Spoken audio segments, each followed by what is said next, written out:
Angela Yee. I'm here. Mano's here. I'm here, baby. And let's get into some Yeetie. Now, according to reports, Diddy has had zero support. We can see from a lot of people in the music industry, people who even used to date him, like J-Lo, Cameron Diaz.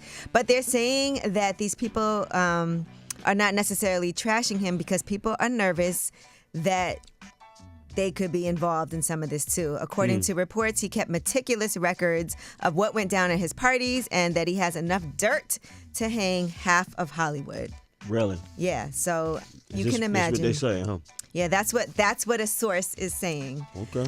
They're also talking about the list of alleged requirements for the women who attended his freak-offs. Now, one party planner said that she kept a scale in her car so that no woman could weigh more than 140 pounds. That's according to a party planner. That's what she told the Post. She said we would do a weigh-in if necessary. She said the girls had to be young and hot, so I always had a scale nearby in case I needed to make sure the number so they was getting weighed. 140 pounds. But if a girl was really tall, there was a little bit of discretion involved. What if she was 141? If she was tall, then I guess it's okay. She also said there was no flab, no cellulite, not overly pierced or tattooed, no short hair, and the girls had to be young and hot. Even the dress code was strict: no pants, no jeans, no flat shoes. Every girl had to wear a party dress, preferably very short, just enough to cover her butt cheeks, but no longer than mid-thigh, cleavage showing, and every single one of them had to be wearing stilettos. Who said this?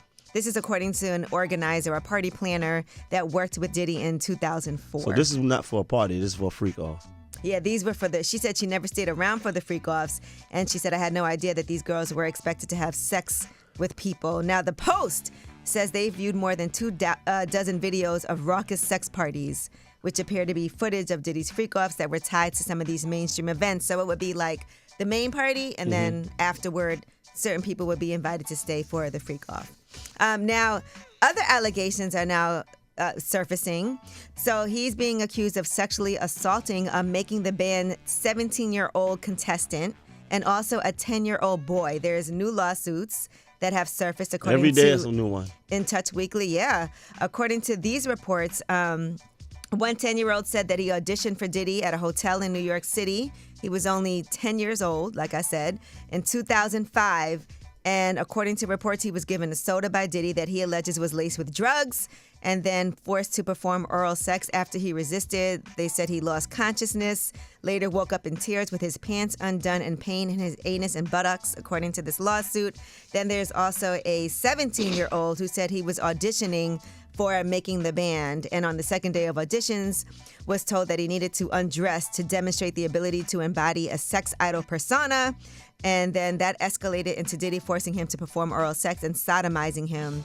And then he says the following day, Diddy and his bodyguard sexually assaulted him, and he was then eliminated from the competition because he was untrustworthy due to his reservations about performing oral sex on his bodyguard.